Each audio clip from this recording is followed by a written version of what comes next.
I mean, it's hard to quantify best actor when you're looking at the people. You know, you just, I don't know how you say, well, I'm the best actor. You can say you did the best job that you can do. You know, like that you walk out of the room going, everything went as best as I could, and I did the best that I could, and I have to let that go from there. You had power over your time when you were saying the lines and when you were in the room, and you took the reins with that, and then the rest is beyond your control. Because, you know, I've heard of instances, I've had friends who came in for auditions and they were like, you're great, but we've already cast the lead and he's very short. And so you would be too tall opposite him, but you did a fantastic job. You know, like, I guess it's nice to hear that in the room, that you know why you didn't get the job because you know you nailed it. But sometimes, yeah, there are bigger issues than behind it. And also, you may have done a fantastic job, but for whatever reason, we had to go in a different direction. We chose somebody else for the role. But that doesn't mean that I've forgotten about you. I mean, last year, I had somebody who came in, I think, for the first episode that we shot last year. And he was great. And for just a multitude of reasons, we chose another guy.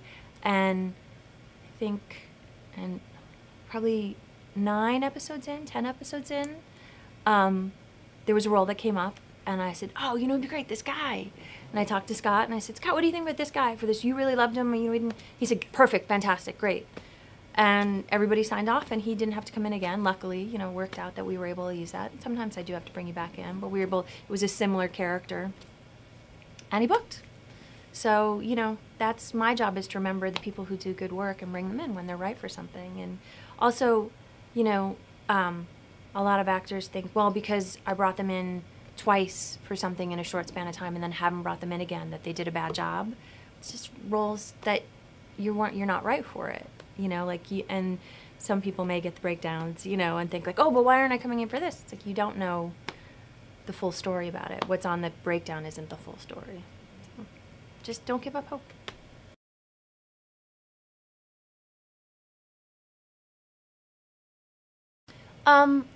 I do give feedback. I try and give feedback when I can. You know, sometimes I'm just too busy and I'll pass along to Jen, you know, my assistant. You know, we just had stronger choices, or, you know, that sort of thing. If it's an agent that I know well and I know that they're developing the client and they really want my personal input, like, what do they need, I would, you know, then I'll take the time and do it that way. It all depends. Also you know, it just depends on my workload at that time. Sometimes I just don't have the time to, like, give detailed feedback.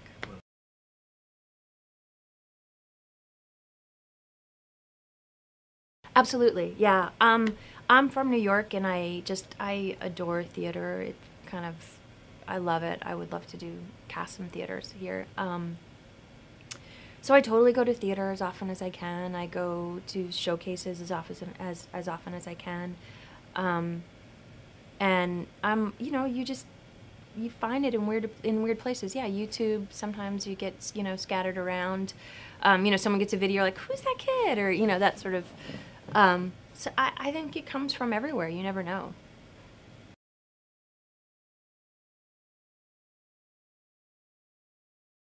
I don't think there's a concrete answer to that. Sometimes it is, sometimes it isn't.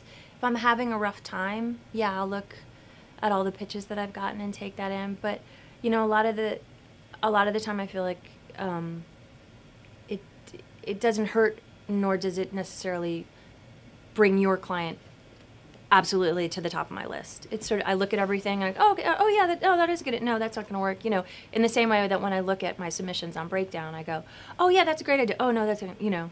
So it doesn't. I don't think it helps 100%, or I don't think it hurts 100%.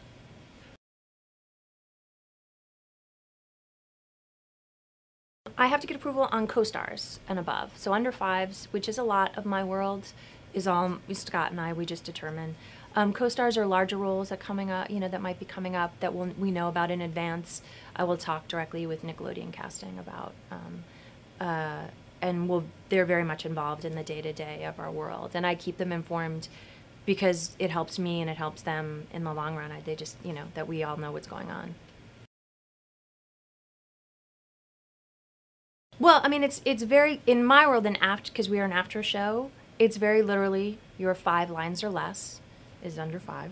and that is, and attached to that is a billing, which is featured.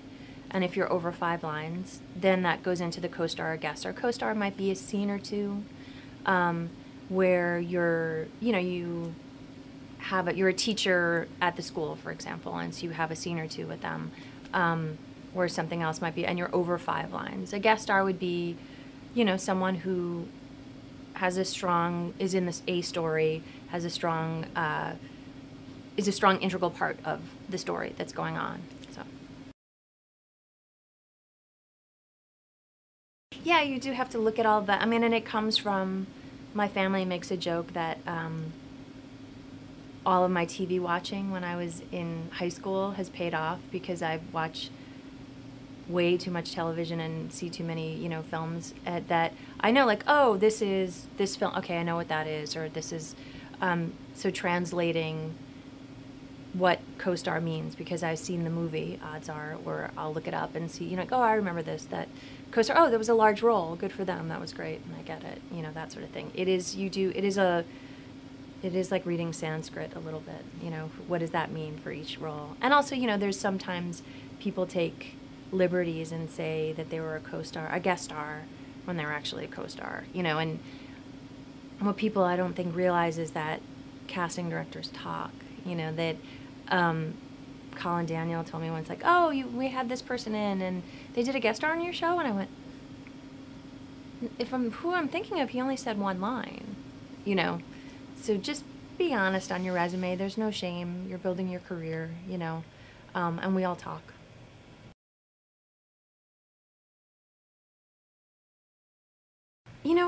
It's very stressful with a pilot. I think it's more stressful because you're creating that world that is going to stay intact throughout all these people coming to visit it.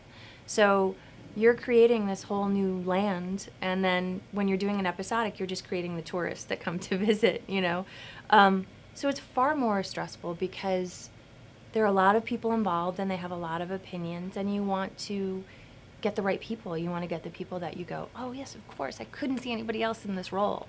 So it is very stressful. And then, during network pilots, pilot season is changing a little bit, but it is a scramble because sometimes you have this perfect person in mind, but something else has come up, and it's very stressful. Whereas episodic is stressful in that you have a short length of time, but I think the expectations are more managed because they know you have a short length of time, that you don't have that time to really think and come up with lists and do all these things. You try and do your best and find the best person for the job.